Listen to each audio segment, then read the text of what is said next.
ang GMA Regional TV, One Mindanao. Aniya na mga dagkong balita karong adlaw sa One Mindanao. Mga simbahang Katoliko, nagpahigayon og parada agig pagsaulog sa ika-40 nga kasumaran sa EDSA People Power Revolution. Apan, nagkadiang lihok protesta, gipahigayon sab. Minivan, nasunog samtang nagbiyahe sa Tacorong City Sultan Kudarat, mag-uyuan nga sakay, naluwas. DPWH Secretary Vince Dizon, nag-inspeksyon sa nahugmak nga kalsada sa Lake Cebu South, Cotabato. 7 ka balay, nasunog sa Taguluan, Misamis Oriental, tinubdan sa sunog, padayong giimbestigahan. Og, mabulokon nga pasiga sa mga kapitolyo sa BARM karong Ramadan, agaw atensyon. Kini ang GMA Regional TV, One Mindanao. Mayong hapon Mindanao, ako si Sara Hilomen Velasco.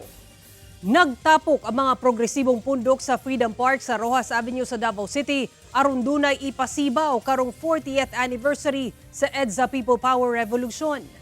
Bisan pa man nga 40 katuig na ang milabay, nagpadayon matud pa ang ginatubang nga pasakit sa katawhan ilawom sa rehimen ni President Ferdinand Marcos Jr., ang anak sa gipalagpot nga diktadoryang si Ferdinand Marcos Sr.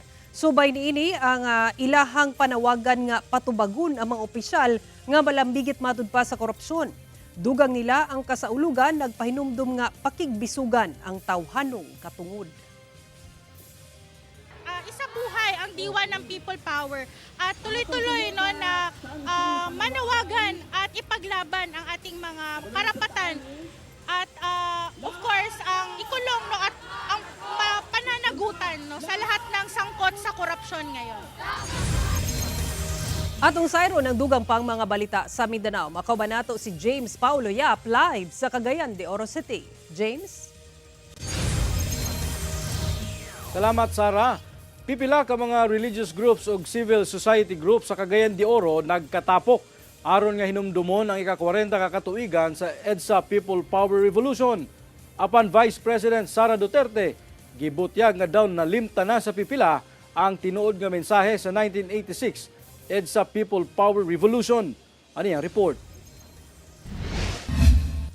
Sa ika-40 katuig nga anibersaryo sa EDSA People Power Revolution nga nahitabo niadtong February 25, 1986, kun asa napalagpot ang 20 katuig nga diktadoryang rehimen ni kanhi President Ferdinand E. Marcos Sr. Pipila ka mga civil society groups ang nagkatigom aron hinumdumon ug hatagan og bili ang kaimportante sa gibansagang bloodless revolution.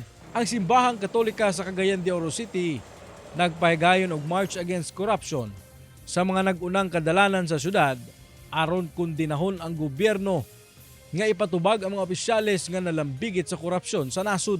Ang impunity mo ang kakulang sa pananagutan. Walay silot. Ano na yung makalikawas? Ubito na ang gigit sa mga batanon karon ang tawag, ang hagit, ang singgit, managot ang dapat, managot.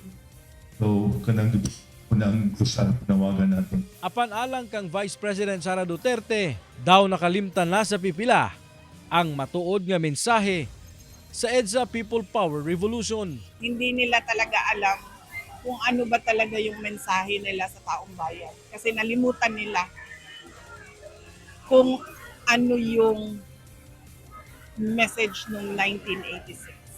Sumala sa Pro 10, ala sa 3,000 ka mga PNP personnel ang gipakatag nila sa tanang convergence area sa Northern Mindanao aron masiguro ang seguridad sa mga mutambong sa kalihukan sa EDSA 40. Hinoon wala sila na monitor nga dagkong kalihukan sa Northern Mindanao.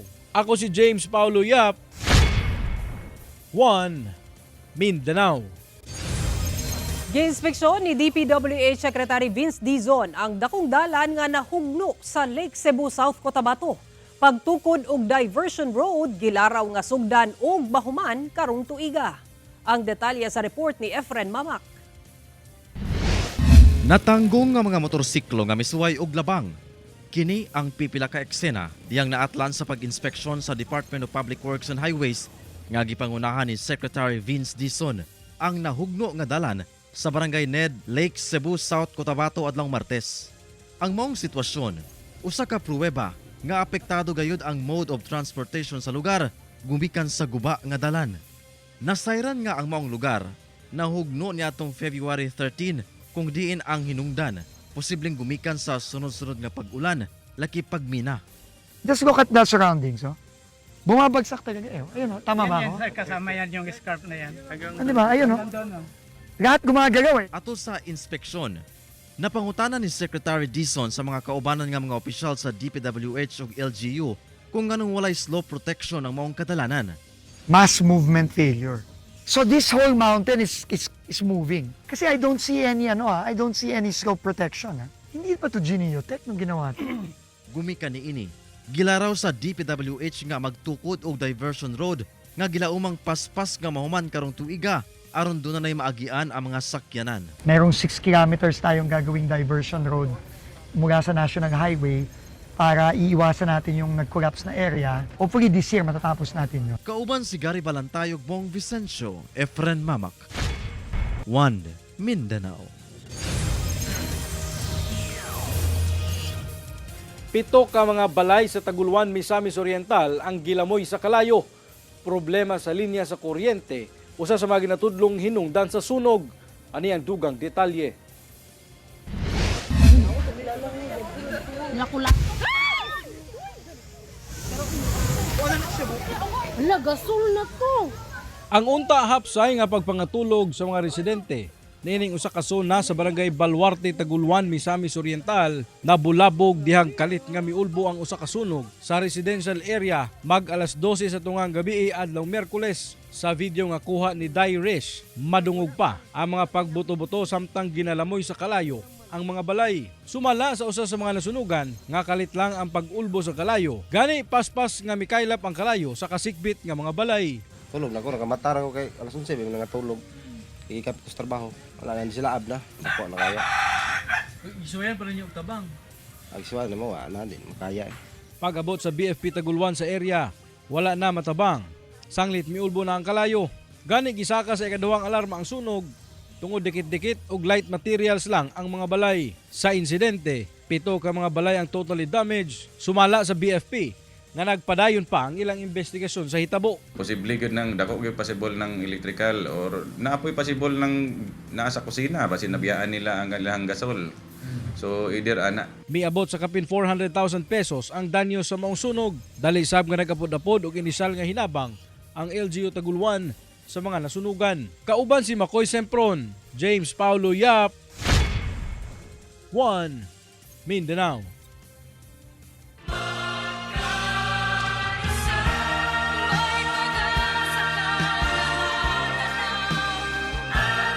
Aman na karon sa Manila, nagsige masiguro na sila karon. Ikaw, nabati mo na? Oh, TV. Katungod sa revolution nga pagkuan gyud pagpalagpot ni kuan Marcos. Oo, kay ano ba ato kayo murag hadlok, murag di mi kasabot sa among gibata atong mura to. Samot na karon. Kay lisod na kayong panahon. TV ang GMA Regional TV. 1 Mindanao.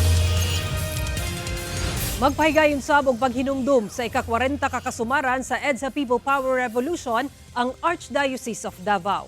Atong sayro ng detalye niini sa live report ni John D. Esteban. John D. Sara, subay sa paghinumdum no, sa 40th anniversary sa EDSA People Power Revolution, dunay paghahimuon nga aktibidad ang Archdiocese of Davao. Sugdan na karong 5:30 sa usa ka misa nga tambungan sa lain-laing sektor, including parishes ug mga eskwelahan. Sugdan ka na sa usa ka prayer rally ug kining candle lighting pangunahan ni Archbishop Romulo Valles. Expected nga muhatag sa iyahang statement no si Archbishop Valles sa maong activities. og expected nga ang kining iyang mga pahayag may kalabutan sa kining matud pa aligasyon nga illegal nga paggamit ni President Bongbong Marcos og illegal nga droga, ingon man ang allegations sa insertion sa 100 billion pesos sa General Appropriations Act o GAA. Sa palibot nakita nato nga dunay mga tarpaulin nga dunay nakasuwat nga BBM resign ug duna po'y mga nakatali nga mga white ribbon ug kini mga nagtambong diri karon nakaputi pud sila og sinina. Kanauna ang ato ang update dinhi sa San Pedro sa Davao City. John D. Esteban, balikan mo diha, Sarah. Okay, dagang salamat, John D. Esteban. Patay ang usa ka baw-baw driver human matumbahan og punuan sa balete ang gimanehong baw-baw samtang naglatas sa Davao City. Sa impormasyon gikan sa Davao City Police Office nga nakuha sa GMA Super Radio Davao, gila lang ang biktima nga 45 anyos nga lalaki. Base sa inisyal nga investigasyon sa kapulisan, gimaneho sa biktima ang gipanag-iyahang baw-baw sakay ang tulo ka pasahero ug padulong sa kasadpang direksyon nunot sa kusog nga pag-ulan Domingo sa gabii. Apan kalit sumala pa natumba ang punuan sa balete kilid sa dalan sa Barangay Upper Ilang Road ug saktong miigo sa baw-baw. Gisulayan pa og tabang ang biktima apan nakabsan kini sa iyang kinabuhi. Sa baransab ang tulo ka sakay sa baw-baw kinsa gihatagan sab og medikal nga atensyon. Usa ka minivan ang nasunog samtang pabiyahe sa Tacurong City, Sultan Kudarat. Mag-uyuan nga sakay niini, swerteng nakalingkawas. Ang detalye sa report ni Efren Mamak.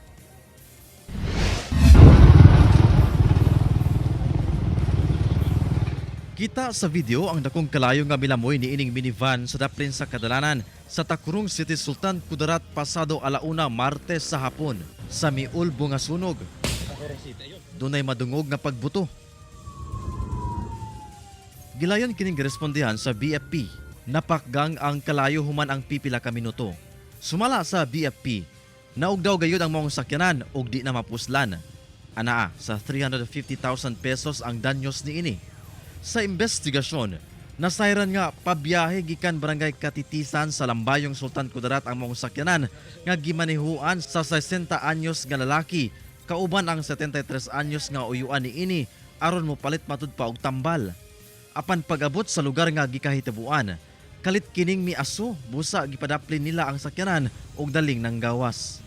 So habang bumabiyahe po sila, may bigla po silang naamoy na usok. Doon po malapit sa may gasoline station, huminto po agad ang driver. Tapos nung tiningnan po nila sa sasakyan, malaki na po yung apoy. Tinanggal nila yung sa itaas ng kanilang sasakyan. Pagtanggal po na doon, malakas na po yung apoy. Galing po itaas po daw ng kanilang sasakyan sa may parang cover ng kanilang minivan po, sir. Ginakuhaan pa og pahayag ang mga sakay sa maong minivan. Samtang padayon ang BFP sa pag-imbestiga sa hinungdan sa sunog. Kauban si Gary Balantay ug Bong Vicencio, Efren Mamak. One, Mindanao. Pipila ka eksplosibo nga ginagamit sa ilegal nga pagmina napalgan sa usa ka minahan sa Bagumbayan, Sultan Kudarat. Samtang 4 ka tawo nadakpan sa laing ilegal nga minahan sa maong lungsod. Kapin 11 million pesos nga ekipo ug mineral products nasakmit atong ibalik si Efren Mamak.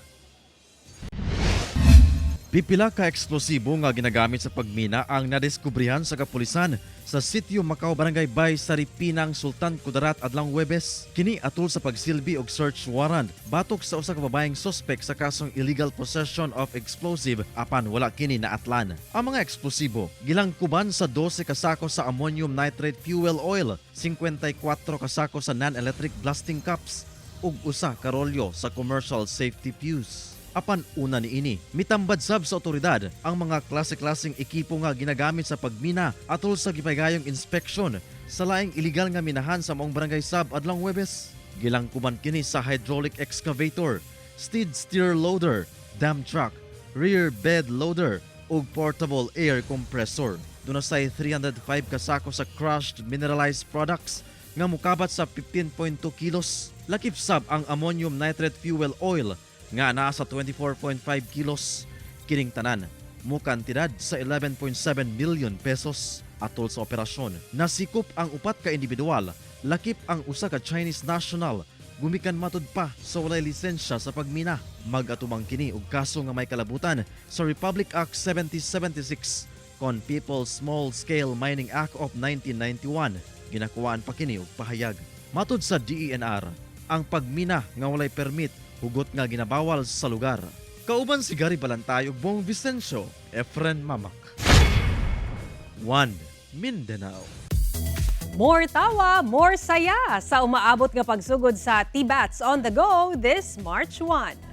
Ang host sa show ug kapuso comedians nga sila Bubay ug Tekla, sila mismo ang magdala og kasadya sa atong mga ka-T-Bats. Sakay sila mismo sa ilang coaster van, mulibot sila sa managlahing lugar. Every week dunay guest celebrity silang makisadya on the go. Dugang pa sa excitement ang on-the-spot comedy. Busa maguban-uban na kita sa kalingawan sa T-Bats on the Go karong Domingo, March 1.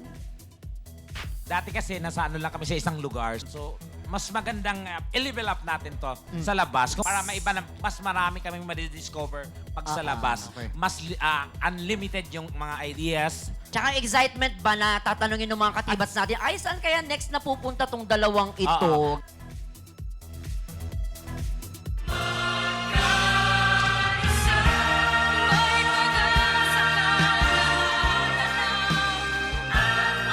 At the end of the day, yung tahangtod karon di ta makalimot nga we have to fight back against tyrannical o kanang mga oppressive na gobyerno nga ginagamit ang mga makinarya sa government to oppress the people. And I think the Filipinos have learned their lesson. Hindi na mo sugot nga magpailalom sa ingana nga mga kinds of regimes. Davao City was one of those LGUs na very active during the Yellow Revolution because our then si Nanay Suling Duterte was one of the prime movers of the Yellow Revolution dinhi sa Davao City. So it is really important that we commemorate such activity kada tuig. It's really important that we remember our past because if we do not remember our history, how can we move forward? Pero katong gibuhat sa ginatibukan, maayo man to para mag-usab ang gobyerno, no? Mahinaot ko na unta ang atong mga katawhan magmata na, either ganahan sila o dili ganahan, ipasibaw ninyo. TV ang GMA Regional TV, 1 Mindanao. Nagkatapok ang simbahang Katoliko guban pang non-sectarian group sa Cagayan de Oro City ug nagpahigayon og parada dungan sa panawagan nga patubagon ang mga opisyal nga nalambigit sa korupsyon. Kinisubay sa paghinumdum sa ika-40 nga kasumaran sa EDSA People Power Revolution karong adlaw. Ani report ni Cyril Chavez. O karon usab, ato usab nga gipahinumduman ang tanan nga wala pa matapos ang atong pakigbisog diha sa walay puwas nga korupsyon. Kini pipila lamang sa singgit sa grupong Promotion of Church People's Response kun PCPR atol sa ilang rally nga gihimo sa Dalang Veles sa Cagayan de Oro City subay sa paghinumdom sa ika-40 katuig nga anibersaryo sa EDSA People Power Revolution. Ang grupo nanawagan nga handumon ang sentrong mensahe sa demokrasya nga hatod sa EDSA People Power ug undangon ang political dynasty sa nasod ug patubagon ang mga nalambigit sa korupsyon. Kining pagpaningil sa mga anaa sa korupsyon, ilabi na sa presidente, sa vice-presidente ug si kinsa man ang nalambigit niining grabe nga korupsyon karon nga nahitabo sa tuang katilingban. Pasado launa sa hapon, gisugdan sa simbahang Katoliko ang usa ka parada gikan sa Dalang Veles paingon sa St. Agustin Metropolitan Cathedral. Gitambungan kini sa libuan ka mga deboto nga adunay bit-bit nga placards. Usa sa mitambong sa mong parada si Reverend Father Willie Vallar, kinsa tubong Misamis Oriental og personal nga nakasinati sa EDSA People Power kaniadtong 1986. Katog yung kasagsagang yun sa pag-defect ni Enrile o ni Ramos dito ko ato sa Guan. Gate yun sa Camp Crame. So kami ito nipugong dito sa gate sa Camp Crame. Ang uban mo nipugong po sa mga katong tangke. Karon, nakigduyog gyapon siya sa mong parada nga gipangunahan sa simbahan. Sanglit iyang nakita nga kinahanglan kaayo ang tingog sa katawhan alang sa kabag-uhan. Kinlang yun nga dili ta mohunong sa pagpadeg sa atong mga tinguha nga ang atong pangandoy nga kanang maayo nga panggobyerno, maayo nga kanang honesty and transparency na gito na. Pag-abot sa St. Augustine Metropolitan Cathedral, nagpahigayon og panagtapok ang maong grupo sa Gaston Park kung asa adunay mga pagkanta ug pagdayeg sa Ginoo. Kauban si Jaybert Paira, Cyril Chavez. 1 Mindanao.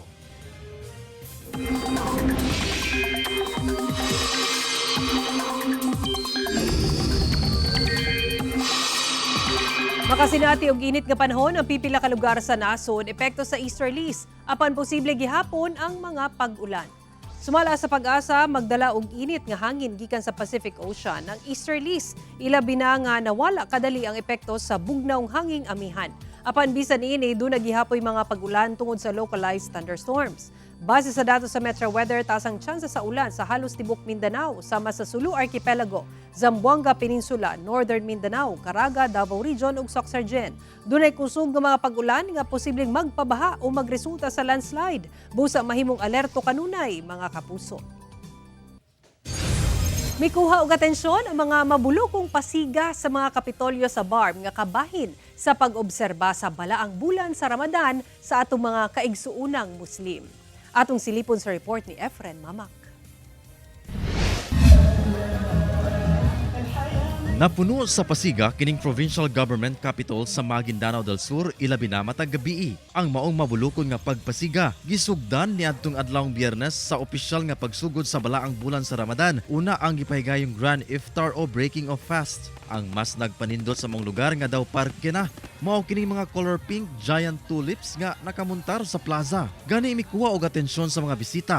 Sama ni Johar Abdullah nga taga Datu Paglas, kinsa gidala pa ang iyang kabanay aron mosaksi. Ito na yung simbolo ng unity dito sa probinsya ng Maguindanao at sa buong Pilipinas. Sobrang saya namin. Samtang sa Bangsamoro Government Center sa Cotabato City, puno sab sa mga colorful nga pasiga. Sagad sa mga suga, gipakita ang mga klase-klaseng architectural installation nga may kalabutan sa faith ug unity sa Bangsamoro atol sa pag-obserba sa Ramadan. Sama sa Makaklak Royal Tower nga misilbi isip visual centerpiece ug nagsimbolo sa Islamic faith. Duna sa decorative domes, ornamental arcs ug uban pa. Kauban si Gary Balantay ug Bong Vicencio, Efren Mamak. 1 Mindanao. Ug mao kato ang mga ulahing balita sa Mindanao karong adlaw. Mamahimo ninyo kining makita pag-usab pinaagi sa pagbisita sa official website sa GMA Regional TV o bisitahan ang among official YouTube channel ug i-click ang subscribe button para sa pinakaulahing balita. Daghang salamat sa atong mga kapuso sa Mindanao nga nagalantaw kanamo ug sa atong mga kapuso abroad. Padayon lang sa pagtutok sa mga lokal nga balita matag adlaw tungod sa GMA Regional TV Local News Matters. Kami ang GMA Regional TV 1 Mindanao. Tibok persa para sa mas dakong misyon ug mas halapad nga pagserbisyo sa nasod.